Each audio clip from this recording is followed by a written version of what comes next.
All right. Welcome to the Space Revolution. My name is Rick Tumlinson. And you are listening to iRock Space Radio. We're part of the iHeart Radio Network. And I want to welcome all of you spacers to the show. We have a great guest tonight, a very important guest, Dr. Lamont Colucci.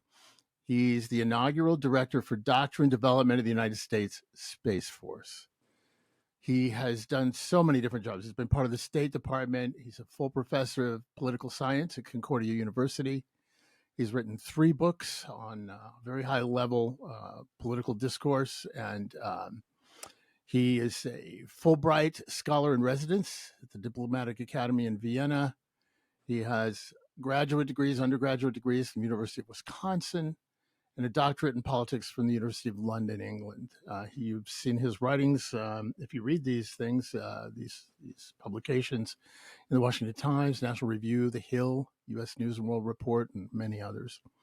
He's also a senior fellow in national security affairs at the American Foreign Policy Council.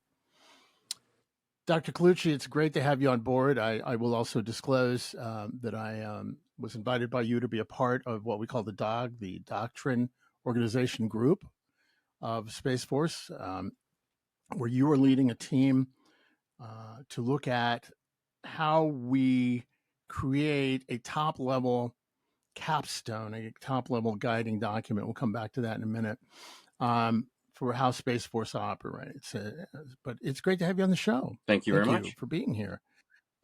I'm going to start with that question that a lot of people ask. What is Space Force? Why do we need a Space Force? Yeah. I'm sure you get that asked a lot. I do. And as you know, I find a mixture of kind of tragic comedy with the question, because what I usually have happen is when I travel and people ask me what I do and I tell them Space Force, the first reaction I get is a quizzical look and like they say, "What is that?" They've never heard of it before. The second one is that a real thing? We thought it was just a meme or a joke. And the third one is after a couple of minutes, someone else will come in the conversation. I will be introduced as working for SpaceX. And I think that is a real problem. The fact that the American electorate doesn't really understand what the new branch is, what we do, why we are important, how do we fit into the American political scene as well as the national security scene. That's a big, big problem, maybe as big a problem as our potential adversaries. So, Space Force was created in 2019 as an independent branch of the military, currently still under the Secretary of the Air Force. And it had gone through an evolutionary change from the Cold War. And there had been many proposals. General Bernie Schriever was one of the pioneers, clearly recognizing early on that space would be the ultimate high ground for the military and for American national security. And yet that was ignored, right? Decades and decades where that was essentially ignored. And finally, in the 21st century, after refocusing away from the Middle East to a certain degree, there was a realization that something had to be done. And there was a proposal for a Space Corps, like the Marine Corps, a Space Guard, like the Coast Guard, or a Space Force, an independent service.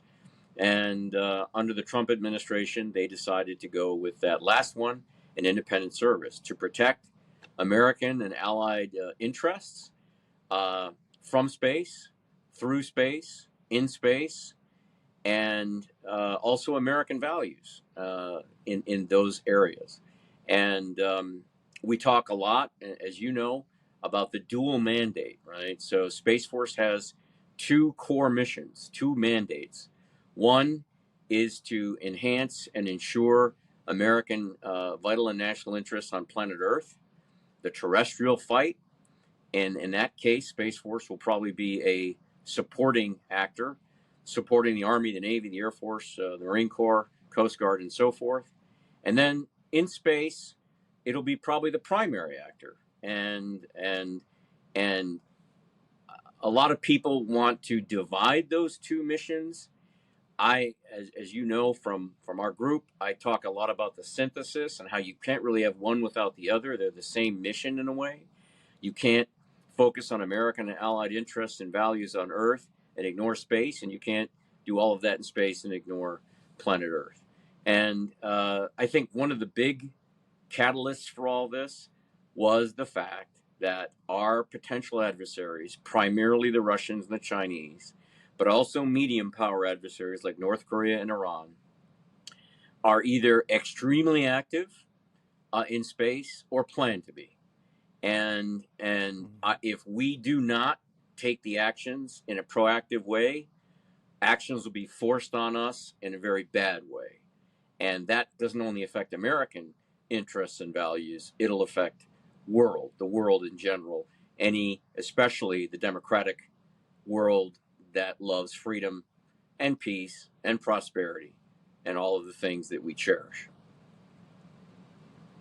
Yeah, so I want to amplify this very, very quickly, and this is really important that people understand because there is this sort of mythology, or however you want to put it, that here come the big bad American dominators that are going to take over space, and that's why the American imperialists are putting up the Space Force to take over the solar system.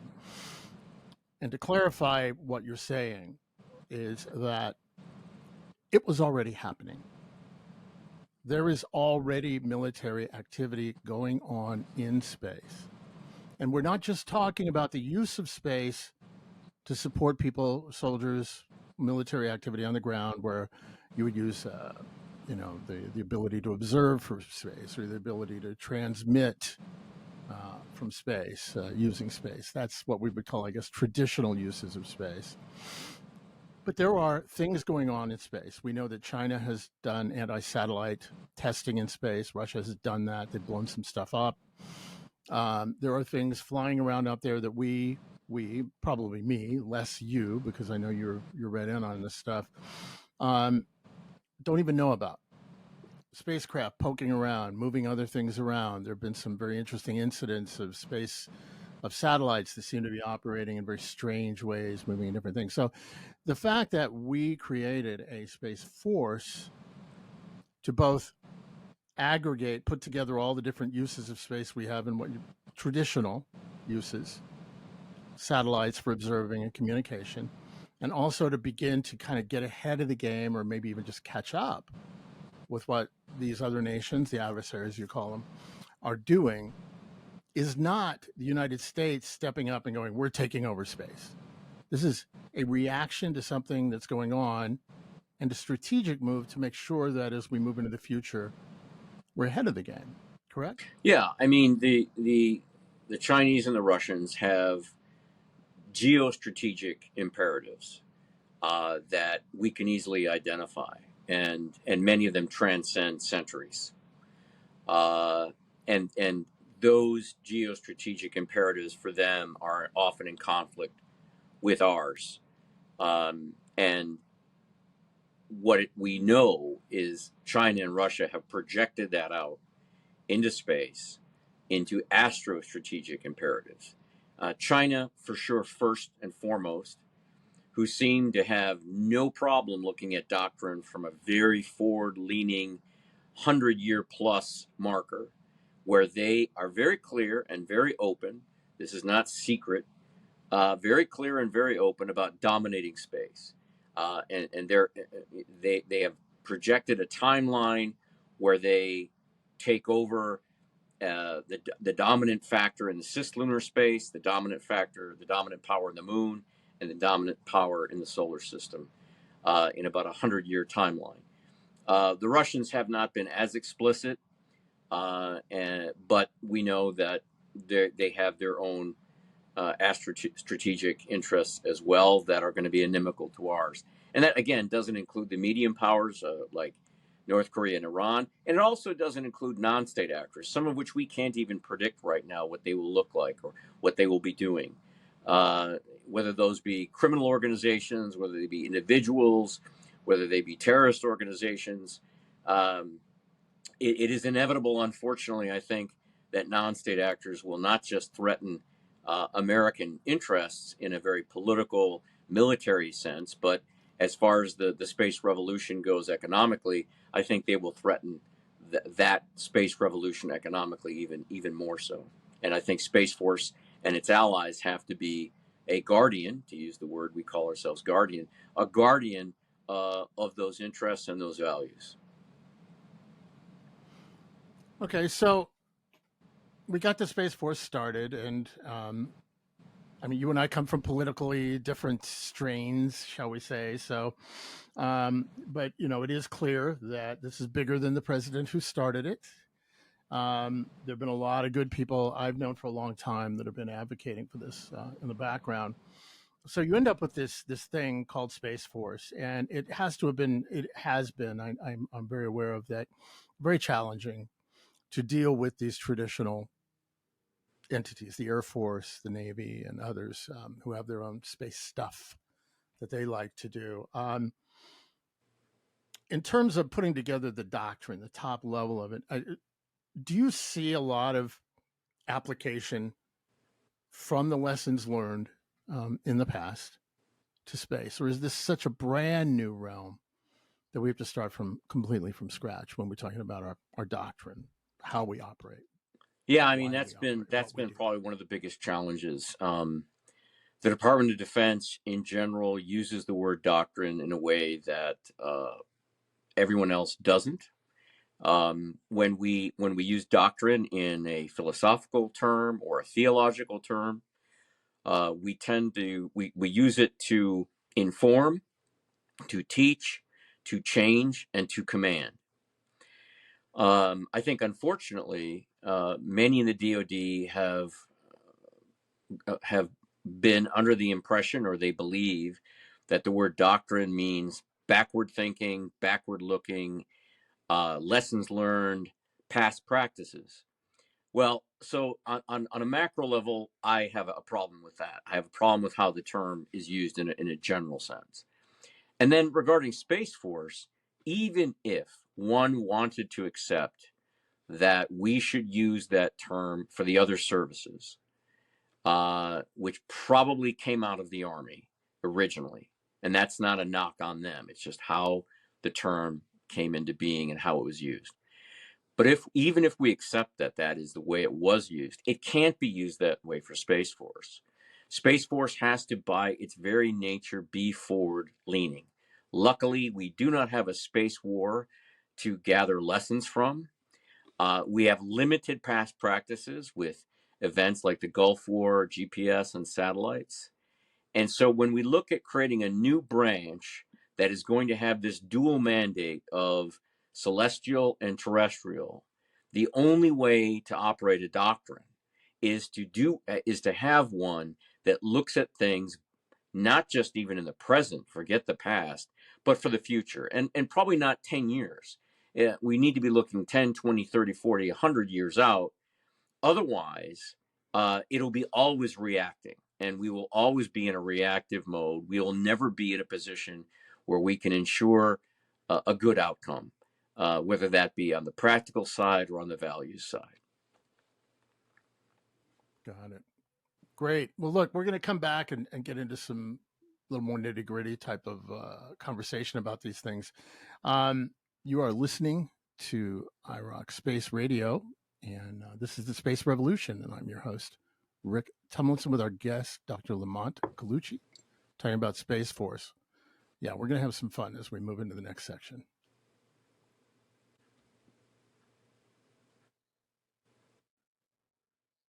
Okay,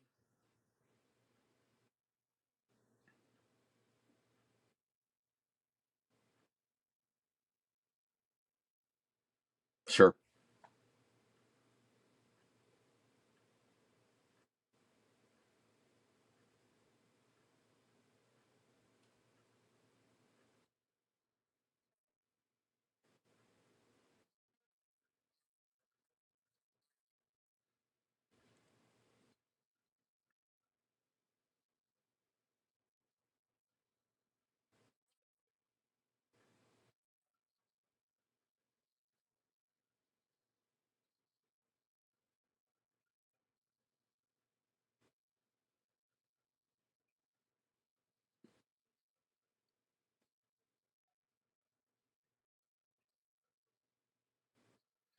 Yeah, I think there's a few of them, but I would highlight first. I would highlight that the days when there was national security and space was a component of that are over. And I'm not sure that all of those people involved in space or all of those people involved in national security truly get that. And in other words, for decades, the national security establishment has viewed space as an addendum, as an extra. So we've got the Navy has its mission, and space assets such as satellites will enhance that mission. And that's kind of where it began. It begins and ends. And it would apply to all the services. And whether or not one can argue that that was true, it certainly isn't going to be true for the future. In other words, I think one of my singular messages in the book is national security and space are now one and the same, cannot be divided or divorced from each other in any way, shape, or form. And in fact, further than that, I would argue that the national security of the United States and its allies will be entirely dependent on what we do in space. And as important as looking at the terrestrial uh, picture is, it will be dwarfed by the actions our adversaries and us and our allies take in regard to space. And I'm not sure the government, many people inside the government, and definitely outside the government, even more important with the electorate, truly understand that. That and it's beyond critical, because if we don't accept that and don't understand that, we're not going to be able to allocate the resources and the priorities where they need to be. And I think that is an extremely critical issue.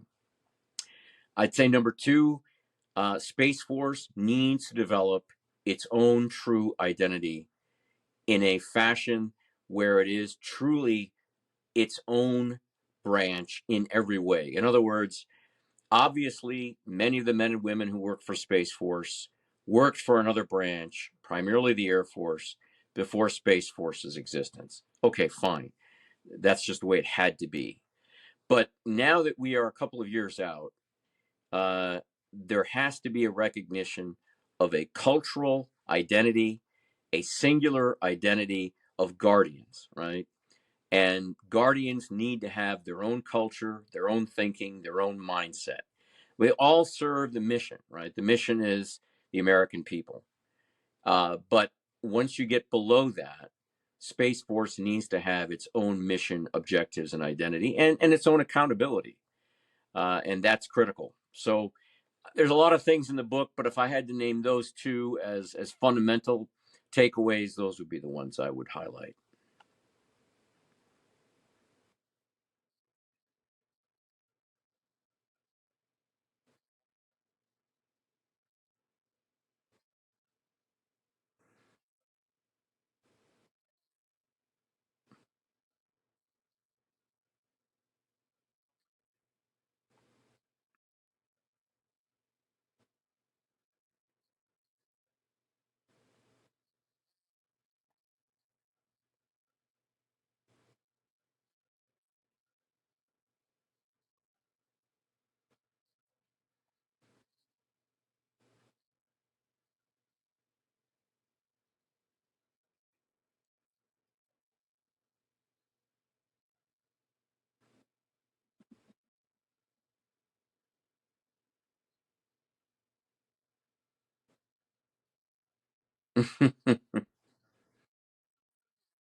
I think, yeah,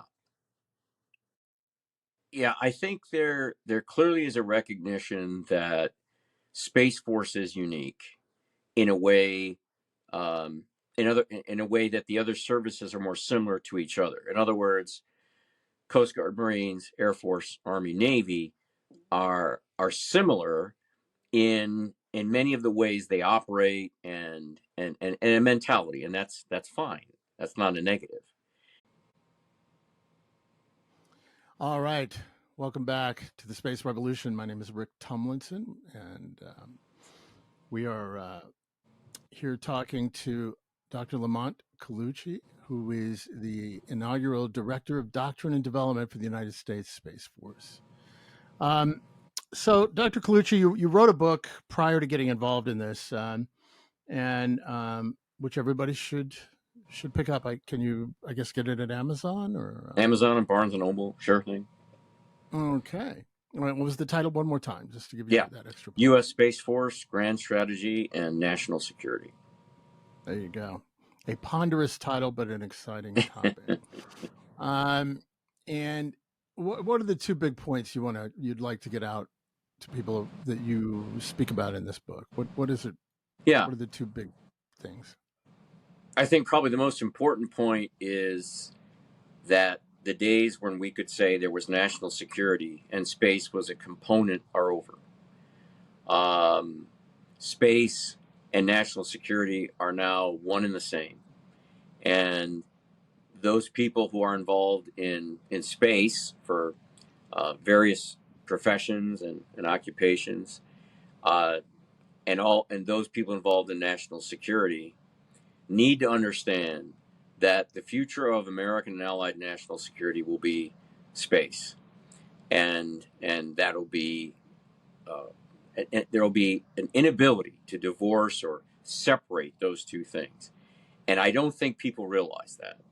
I think what we see for sure in the public, and still many people in government, is an attitude that space is an enhancer. Uh, Space enhances what the Navy does through tracking and observation and targeting, or the Army, or what have you. And so it's a great enhancement. It's difficult to win without it, but it's not the thing, right?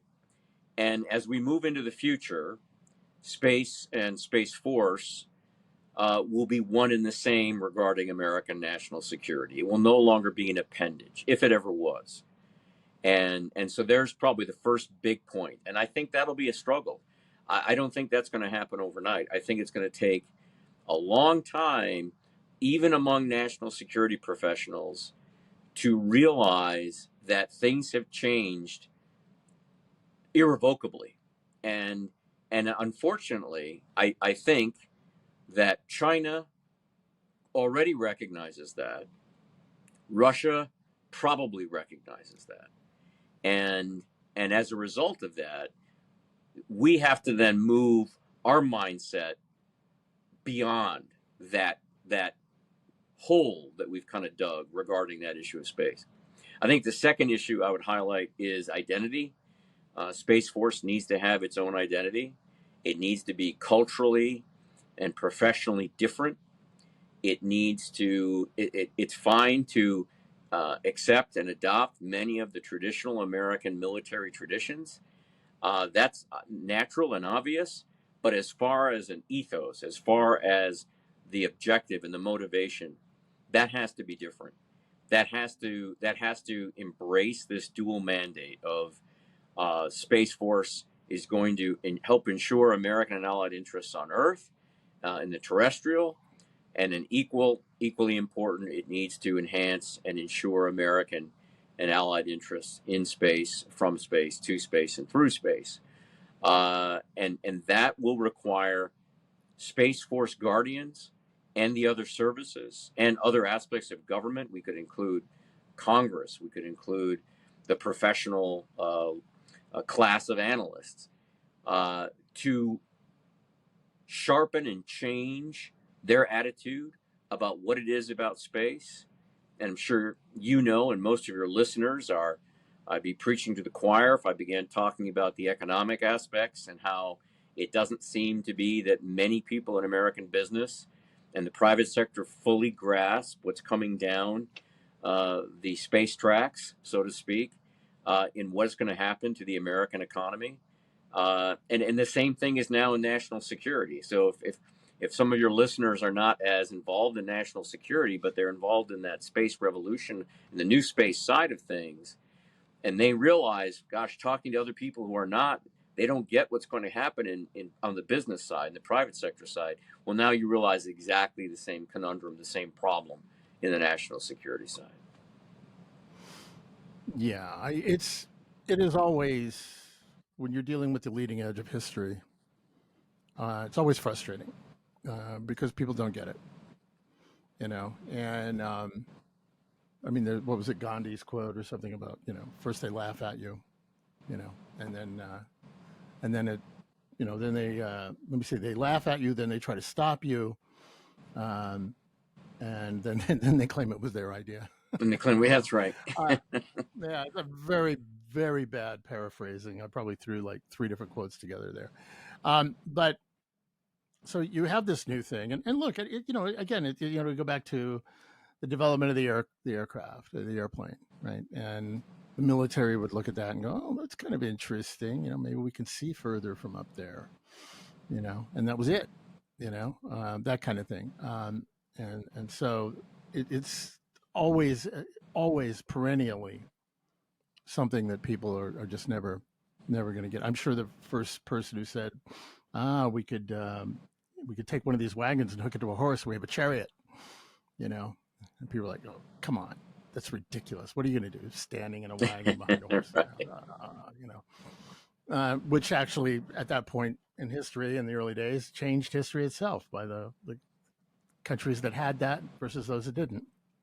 And that is troubling to me that we don't get it. It is always a source of frustration, and we're just going to have to deal with it. But what's really important is that the policymakers, the people who are the ones who fund this, and those of us in the space field do understand that what it is you're about. I've actually been a little positive. Wasn't expecting to be, but you seem to be getting quite a bit of support from Congress. It seems like there is funding that's going into Space Force, right? Some people on the Hill seem to get it. I think so. I think obviously the budgets reflect an increase, and I think that's driven primarily by the threat condition posed by primarily China and Russia, and Chinese and Russian declarations as well as actions. And I think there may also be a little bit of a frustration. You do sense from members of Congress asking what the plan is and how we're going to get there. And what I do not think, and we've talked about this, I do not think that's getting communicated again to the public, the electorate. And I think it's a cautionary tale that unless the electorate is part of this process and they understand its importance, they're going to be asking a very simple question of why are my tax dollars going, quote, into space, unquote, where we have so many problems at home, which is, you hear that a lot, a tremendous amount. And it'll be, a doom for not just Space Force, but I would include NASA in that as well, if we don't fully explain to the American public this importance that you and I have been talking about today. Mm-hmm. Mm-hmm. Yeah, and it is sort of, it is in our face if you care to see it. Our friend Namrata Goswami, Yeah. reports on the Chinese space program all the time, just blows my mind every time I speak to her. I'll have her on here. But the Chinese are not shy about it. They've laid it out. I mean, and they seem to be following the timeline that they put out. Like, we're going to space. We're going to go to the moon. We're going to build a space station. And we're going to harvest resources. I've been in the space activism, space development community for a long time, and it's like they've been coming to our conferences, reading the books, reading the articles, and doing it, while our own side isn't.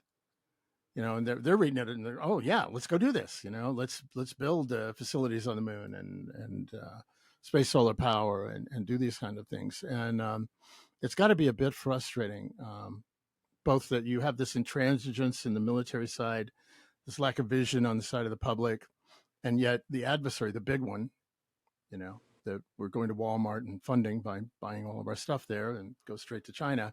They're going for it. And um, do you see them building their own space force, or is it just sort of throughout everything that they're doing in China? Is there a space force in China?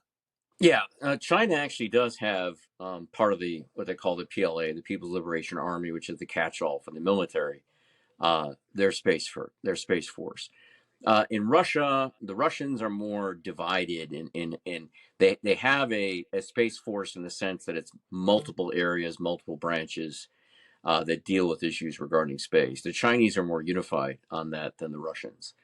I think the Chinese are more unified on goal, mission, objective, being very clear about dominating cislunar space and dominating the moon, dominating the solar system and beyond.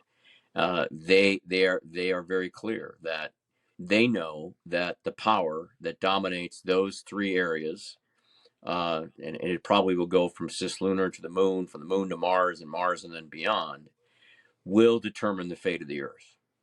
And I think what people need to understand and question is, do you want a future where the United States and its allies are at best second players to the Chinese Communist Party, or at worst, a vassal state of the same power? And that's a blunt statement, but I hope it is. I say it in my book. I say it openly. I mean, these are not. There's not a lot of other choices. Either the United States will take a back seat to the darker powers of the world, Russia and China, first of all, and then these other medium powers, Iran, North Korea, and again, non-state actors, some of whom we can't even predict, whether they be criminal organizations or terrorist organizations, or individuals that have an agenda, a nefarious agenda, who knows? Either that, or we will in some way be subservient to that. So, I talk about this whole idea of crossroads, and I know that can be overused, and people, everything's a crossroad, everything's a pivot point. Well, I hope I'm not engaging in that. And I don't believe that everything is a pivot point and everything is a crossroads. I do believe, however, we are at one now. And the decisions we make today are going to affect the next century. I also would go further, since you said you wanted to get me in trouble. I would go further and say, I don't think we have a lot of time to make these decisions right.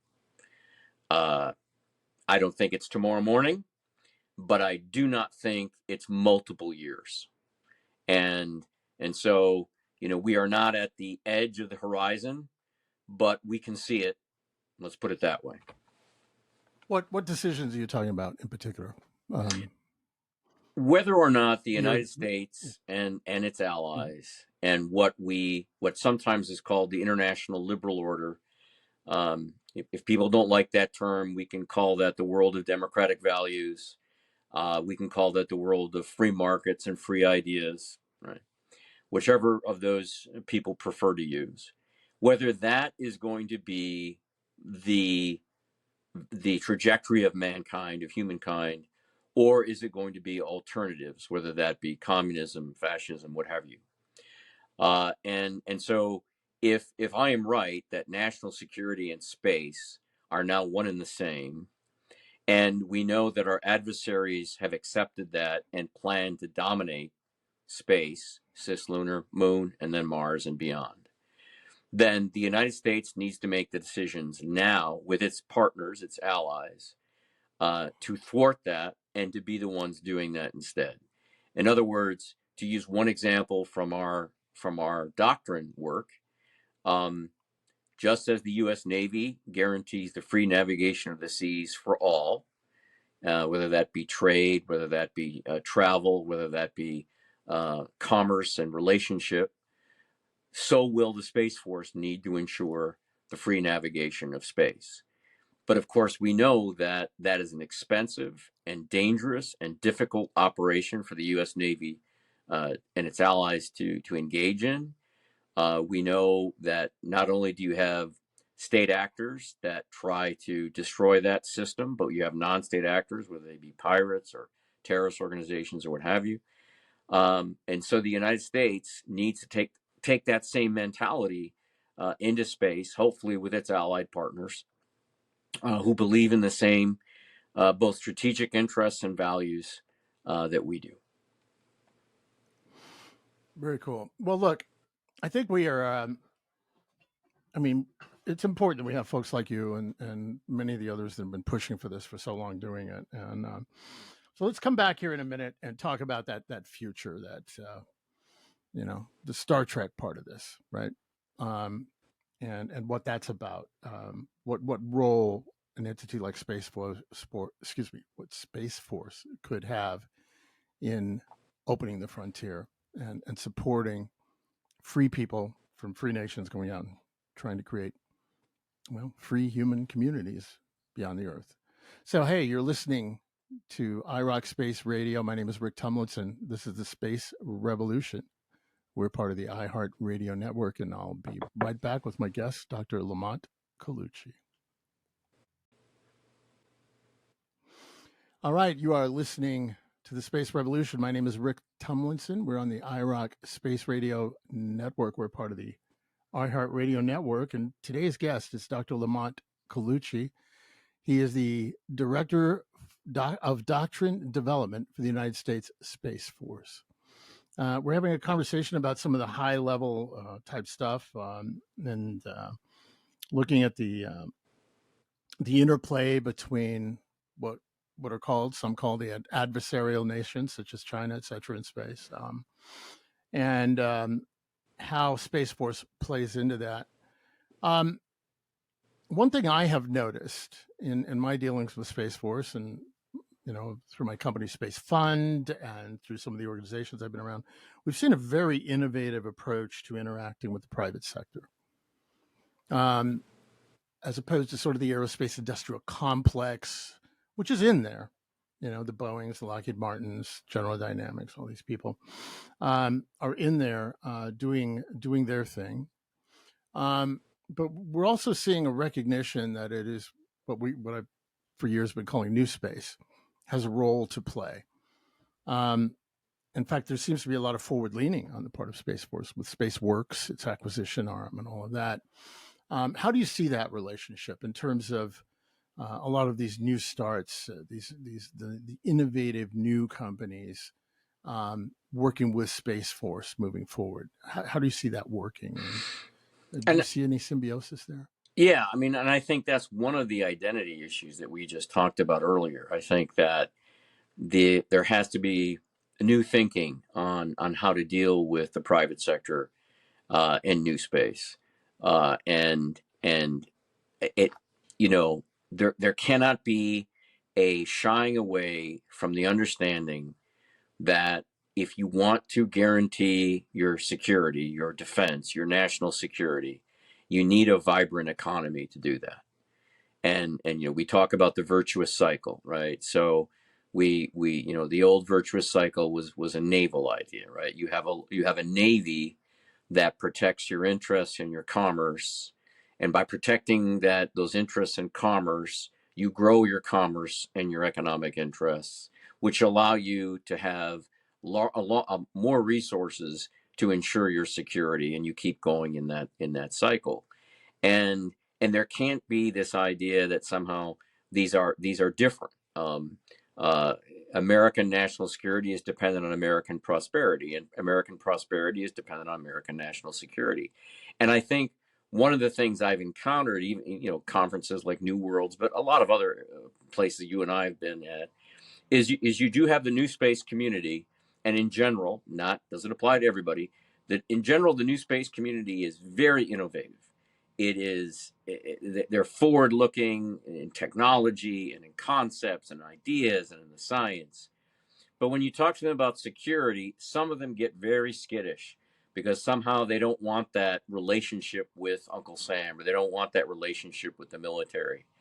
When you talk to the military, many of them can get skittish. Well, first of all, they're worried about conflict of interest. Okay, there's that. That's maybe obvious. But beyond just that worry about conflict of interest and money issues, there's there's the economy, and then there's national security, and those two things are divided in some fashion. And then you've got the science and exploration camp, uh, people such as in NASA, but not just NASA, and their view is, we should really be focusing on exploring and doing experimentation, and even some of them don't want any real human presence in space because they think that'll disturb a pristine environment in their opinion. And so somehow, I think one of the jobs, and I do think Space Force should take some of this on, is to try to integrate these three camps. Uh, they're obviously representation of the military, so that's obvious. But then we have to deal with the other services, and there has to be an understanding of new thinking, whereby New Space understands that if they want this bright future of resource acquisition, commerce, transportation, communication, settlements, and this grand vision of what space looks like from many of the authors who have been writing science fiction for decades. If they want that vision, they're going to need the cavalry. They're going to need a police force. They're going to need some aspect of law and order so that if things go wrong, and of course, wrong can mean a different continuum. Yeah, sure, the full blown wrong is a full blown space war between the great powers. But if you go all the way down that list, it could just be search and rescue of some asteroid miners somewhere that nobody else is going to be able to get to. And so you hopefully create a ecosystem, a space ecosystem, where there's a synergy and a relationship between new space, between the military, between the science and the explorers. It doesn't mean they're all part of one uniform or one group, but it means there's a recognition that there's a synthesis between all of them. And I think that creates your bright future that you and I have looked at with Space Futures, and trying to get to that bright future. Yeah, it's interesting too. There is a denial, I think, and this the kind of a thread in our conversation here, though, between it's almost two camps. The Your hardcore, let's say, libertarian types, extreme libertarian, hardcore. They're like, well, we don't need no government. We don't want any government. We don't want anybody involved. We're going to go out there as individuals and do our whole individual thing, and somehow we'll be protected because we're individuals, and that's what Right. we're going to do. And then you have your far left side, which is sort of like, well, we're going to hug our way to space. Everybody loves everybody, and and we're just going to like all celebrate it, and we're all going to go out as one united humanity, and everything will be fine. We just need to all talk together and work it out. Now, ideally, but I support both of those.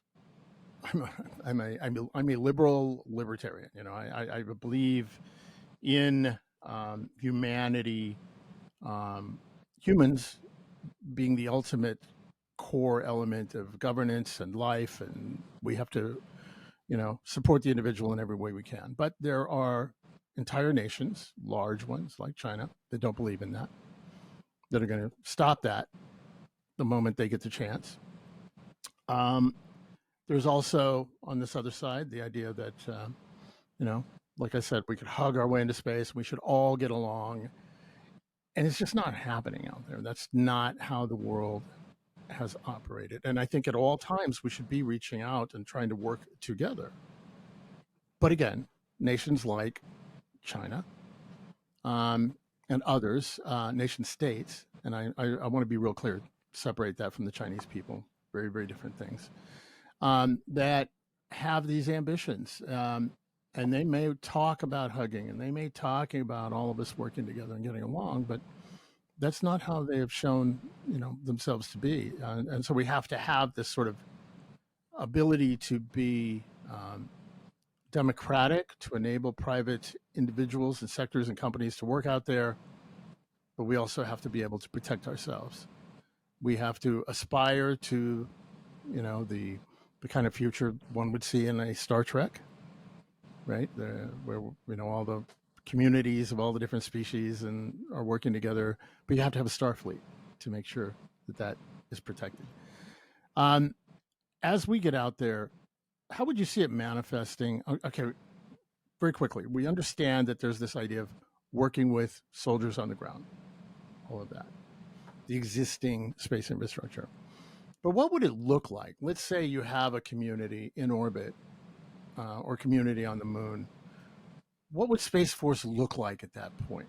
What would it be doing? You know, you've kind of touched on it, but I just kind of want to dive a little further into that. What would it be doing? Would Yeah, it be like the Coast Guard? Would it be the cavalry? Would it be the sheriff? I think there will probably be a midterm or short-term midterm Space Force, and there might be some long-term changes. And unfortunately, we're probably talking uh, not just decades, but maybe centuries. But I think in the beginning, just as it was in periods of the westward movement, the military, which I mean, first of all, you look at Lewis and Clark, it was a military expedition. You then look at how how there was a basis of law and order in the Midwest, and then finally the Far West, and that was first and foremost the military. Now, eventually, that transitioned to a civil authority, but in the beginning, the military had to take on the role of essentially diplomat, uh, police force, to a certain degree, even social service, search and rescue. uh, and that will, I think, that has to be the model. That's going to be the model for Space Force. That's going to mean a change in outlook. That's one of those identity issues. We have really not seen the military engage in that in a full blown way in over 150 years. Uh, yes, you see glimpses of that when we go in and deal with the aftermath of a natural disaster in a place like Thailand. You see then a glimpse of that because no one else is able to do it, including their own government, right? So people often forget that. Why the United States? Well, because we tend to be the only ones who can do that. So in the beginning, when you have settlers, when you have a base on the moon, or you have multiple bases on the moon, and you have people engage in economic activity, and they get into some type of trouble, Space Force is likely to be the one source of security and comfort that they're going to have to rely on, and that's going to be a big change in the mentality of everybody we've been talking about. And so there's probably going to have to be a permanent presence of Space Force in space, not just on Earth, and there's going to have to be a willing to project power outward. Again, a lot of this sounds very much like 18th and 19th century naval thinking and naval talk. Well, and that's exactly the point. We've seen this Mhm. movie, if you want to use that term, before. We know what makes good sense and what makes bad sense. And Space Force, if you want to use doctrine as past practices and lessons learned, you can do that. You just have to go back a lot longer than one would expect and use the Navy as an example. And that wouldn't, I mean, that's just not just the American Navy. One could talk about the British Navy. And we could talk about issues about human rights in that as well. The abolishment of the slave trade and how that eventually came about through British naval power and things of that nature. And so this is, in a sense, it's nothing new in the human experience, but it will appear new for those people kind of guilty of presentism, living only in the present and assuming that's where things will always be forever. I'm going to use that term, presentism, because that's Okay. that is the killer of innovation, the killer of strategy, the killer of planning. It's presentism, short-term memory, no understanding of history, no appreciation of history, and that's what repeats itself over and over again. And you are running into the same things that happen all the time, in history. Um, and that's that. I think we keep going back to that, but it is truly one of the biggest issues of just a lack of. And it's interesting too because it's otherwise very bright people sometimes will just totally lock into the way things are right now and not understand that the way things are right now is only enabled by changes in what was, and that it wasn't a rosy past, um, not nearly as rosy as we like to make it out to be. And it won't be a rosy future either, but we can make it better by making sure there are rules of the road and that, frankly, the right people are in charge of enforcing the use of those roads and the rules of those roads. And that is what I call the free societies, Right. the free countries. Speaking of the free countries, is there what kind of work is there going on with Space Force in terms of working with the space entities of other free nations? Yeah. Um, I think the UK was setting something up. Australia's been talking about it. What are we seeing over there? I mean, obviously, there's a close relationship with the Five Eyes, to use that intelligence term, with the United Kingdom, Canada, Australia, New Zealand, and obviously other partners within NATO, uh, South Korea, Japan, and so forth. There clearly is a recognition that if the United States is going to do this in the best way, the right way, and the most practical way, all combined, it's going to have to be with the other democratic nations of the world. Um, and and yes, there's clearly a relationship with all of those countries. Some of them have decided that they want to go and create a more independent Space Force like structure, either now or in the future. Others are going to adopt a more bifurcated idea where there isn't really a Space Force as a single entity. There's just simply areas within their national security that serve specific space areas and need. But I think that is going to be a very pivotal job of the U.S. government, the State Department, and obviously Space Force to build those relationships to ensure that there is more of a united and cohesive uh, belief and movement among the democratic nations. And I think if you can say good thing, and that's a hard word or phrase to use when it comes to Ukraine, but if you can say that phrase, if there's been a one good thing or out of the issue with Ukraine, I think it has proved to many people, specifically some of our European partners, that the mythology that you and I talked about earlier about, I think you mentioned a group that thinks we can hug our way out of this. It simply was never true. Nothing's really changed, and had preparations been made a long time ago, we wouldn't be in the situation we are in Eastern Europe. And so one would hope that, as tragic as that is right now, going on as we speak, at least one can argue that a lesson again has been learned about the need for a more united democratic front when it comes to issues like this. Absolutely. And look, I'm a big fan of hugging, and I think we're that's the goal. But it takes two to hug and two to tango, That's right. right? Yeah. And both sides doing it, and not one side doing it and the other one holding a knife in their hand as they're hugging you. You have to really be able to do it the right way. And unfortunately, I think it does sometimes boil down to the fact that you have to have the strength on your side to be able to have that equilateral hugging, let's call it, as we move forward. All right. Well, we're going to come back here in just a minute. We have Dr. Lamont Colucci on the show today with us. My name is Rick Tumlinson. You're listening to the iRock Space Radio on the iHeartRadio network.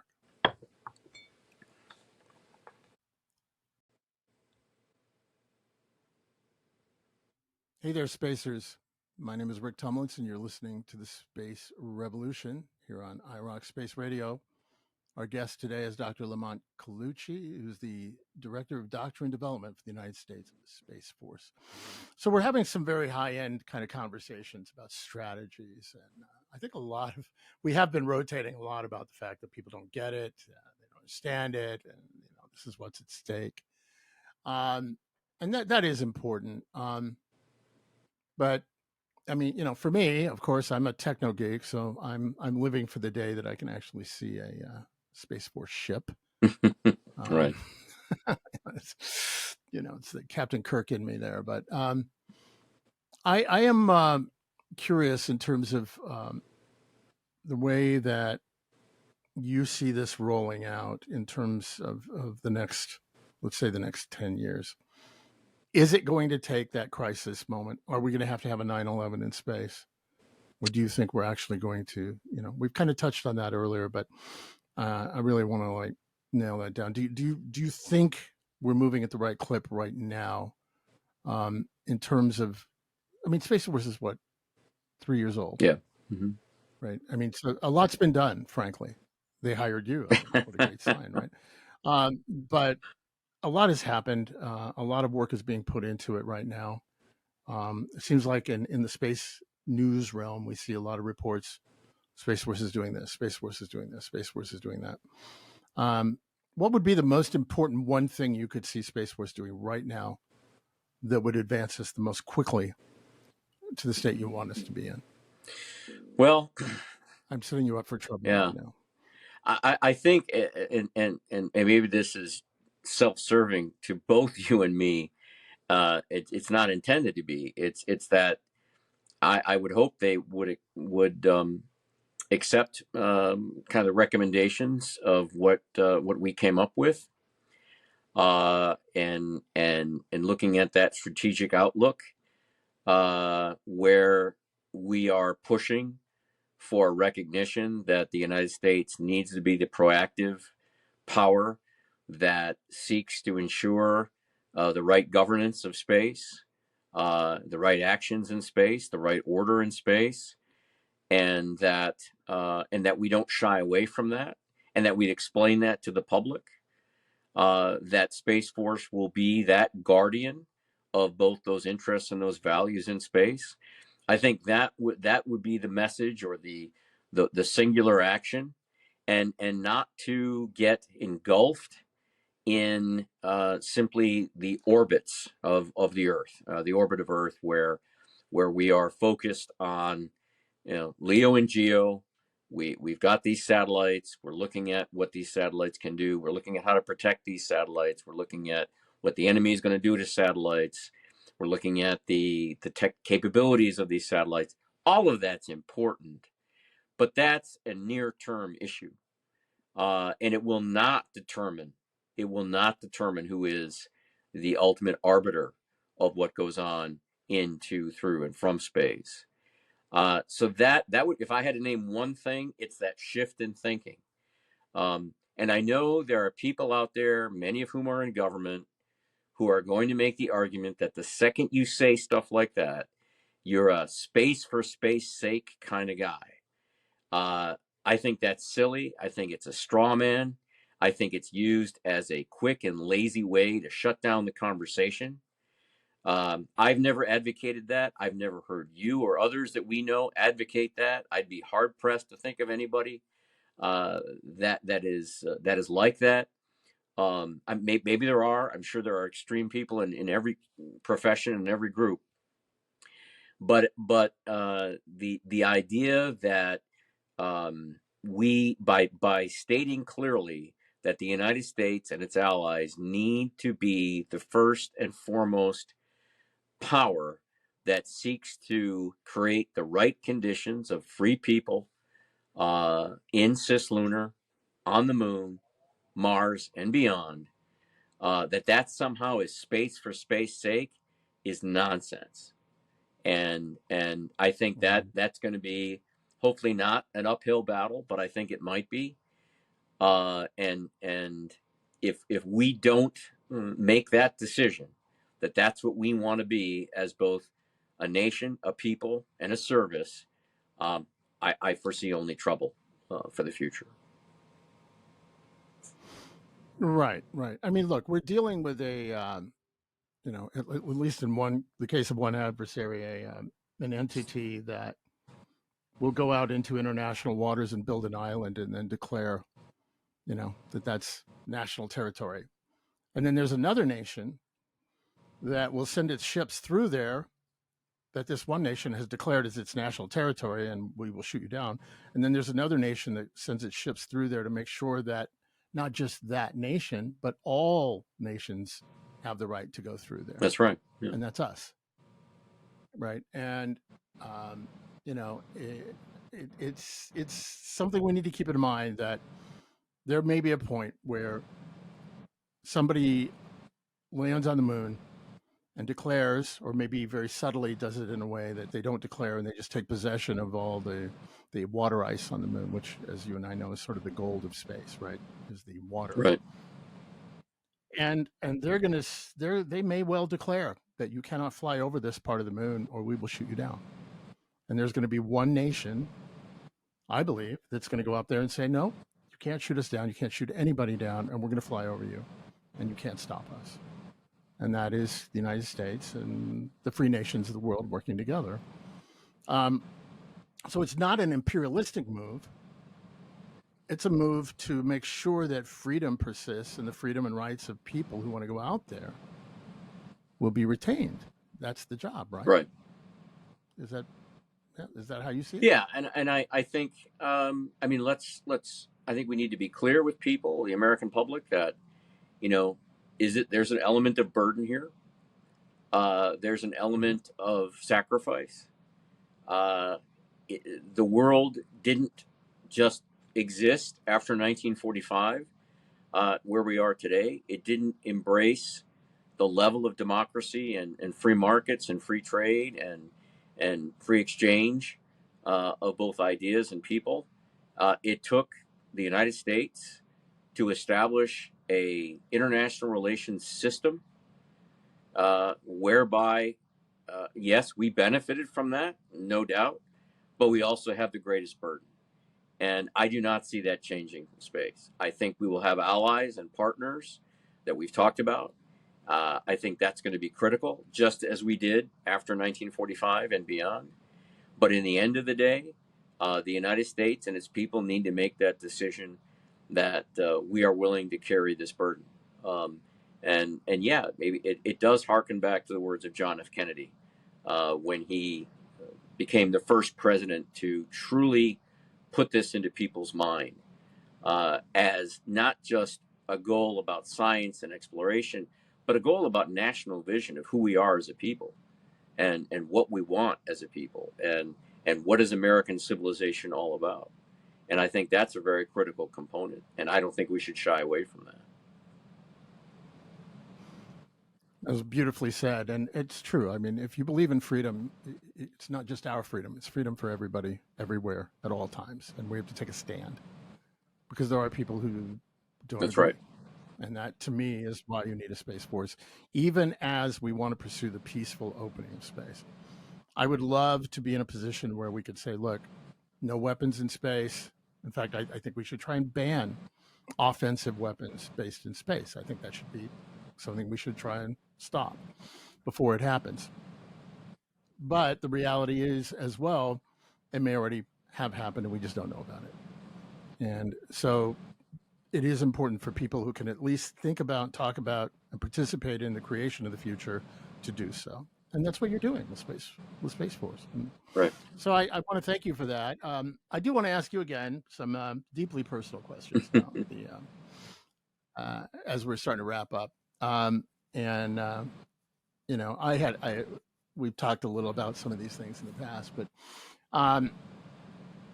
one question I ask everybody is, if you were flying over the moon right now, and now hopefully you're not doing it in a military situation or anything, you're just flying over it, having a good time, because Space Force has made sure that it's safe for you Right. to do so. What would you be listening to on the radio or on the DVD or whatever? Yeah. Well, I think the best song for that, the best music for that, is there's a soundtrack, Star Trek: The Motion Picture, where the Enterprise is called "Leaving Dry Dock," and I think that's the perfect music for flying anywhere in space. So that would be my first choice. And if I was in a different mood, "Fly Me to the Moon" by Sinatra, maybe. I like it. Yeah. I by the way, I just said DVD. That was totally On the other hand, I actually had the DVD of that Star Trek movie at one point, so I am so dated. Um, yeah, it kind of gave me chills because I remember that seeing that in the movie theater, that first Right. moment. Yeah, it was kind of like starting to see the lights going down, and there it is in the dock, and it's it builds, and then off they That's go. right. That's great. I know you have an interesting concept in terms of what science fiction is, but what is the science fiction literature, book, or books that got you most excited about things like what you're doing now? Yeah, I think for me, uh, I would say probably the classic Star Trek was a huge influence, as it is, I think, on many people. Um, Mm-hmm. and I come from the generation that we were all young kids between the age of I don't know 8 and 12 when the first Star Wars movie came out, which I guess is technically the fourth episode, A New Hope. I've never quite understood the vitriol and the anger between people who say that they're Star Trek fans or Star Wars fans. I've never understood it myself. I think both are great. I think they both have actually a lot of great messages and inspiration about values and ideas. And so I would say those two things for sure. That fourth episode, which I would the first time that Star Wars movie came out for us Gen Xers, and classic Star Trek. As far as an author, I suppose for me it's Robert Heinlein. I think he's probably Mm-hmm. uh, the most fascinating, in depth author, where he's combining not just the story but the science and the possibilities all into one. And whether you look at his fiction that was written for younger adults, would have spacesuit will travel and all that stuff, and then as he transitions in the more mature areas, and obviously the most famous ones probably Starship Troopers, but Stranger in a Strange Land and all that stuff. That was a pretty pivotal author for me. Mm-hmm. Absolutely, absolutely. All three of the big ones, Asimov, Heinlein, Clark, Right. Mm-hmm. are mine. But it's funny you talk about the battles between the Trekkers and the Star Warians, or I guess whatever they are. And it's funny. One of my friends has a T-shirt that says "Star Wars is my favorite movie," and it shows the Enterprise. Oh, that's a good one. Yeah, yeah. Uh, yeah, um, great. And so, is there any sort of current television show or anything like that that you like that's space related, or something you would recommend people to watch that Yeah, I you just enjoy? finished The Expanse. Um, Mm. the final, well, maybe it won't be the final season. But I thought it was, but maybe they won't. But what the last season of the Expanse I finished. Um, I like it a lot. I think it in many ways it offers in some ways a more plausible future for what space might look like. I might quibble with certain decisions they made on the political front, or on some other areas. I guess the one problem I have with a lot of current science fiction, and maybe this will get me in trouble too, but not with the same crowd as I got in trouble with otherwise, maybe even with you, Rick, is, you know, I know that it's so in vogue to look at dystopias. I know that's the cool and current thing in all genres, especially science fiction and things like that. And I know we don't always have to live in the shadow of Captain James Tiberius Kirk. On the other hand, um, when you look at a character like James Kirk or Luke Skywalker, what did they represent? They represented, good, honesty, courage, bravery, morality, and so forth. And in so much of the science fiction today, and not all of it, but so much of it seems to that we just can't be that, right? We don't want that kind of inspiration, and I would have to say that bothers me a lot. And on a side rant, and you may know I've talked about this before, and I've written about it in an article, is I don't understand how there's a new fascination with the dark side in Star Wars. You go to the Disney store. I have kids, so of course we have to go there sometimes. And you go there, and half the stuff is the dark side. And as a Gen Xer, that floors me. We in Gen X were like, no, there's one side to this. We're on that one, and then there's the other guys. And so, I don't know if you see that trend. I think you know a lot more about science fiction than I do, but I'm a little disturbed by that. But maybe I'm wrong. I'm willing to defer to your expertise on that. Well, we're going to wrap it up here in a minute, but I think Sure. one of the interesting things is we talk about the debate between Star Trek and Star Wars.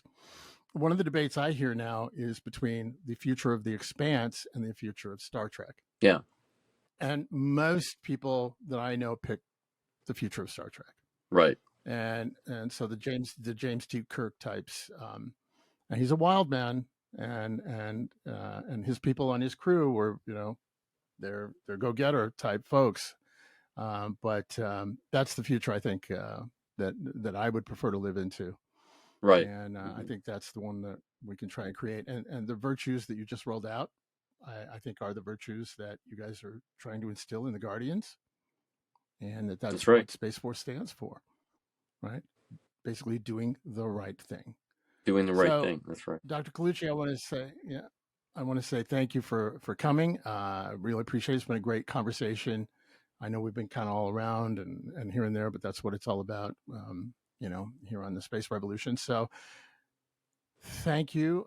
Thank you. I hope 2023 turns out to be great, and I really appreciate you showing up. Thank you very much. Spacers, we will talk to you next time. And as of right now, we are going out the airlock.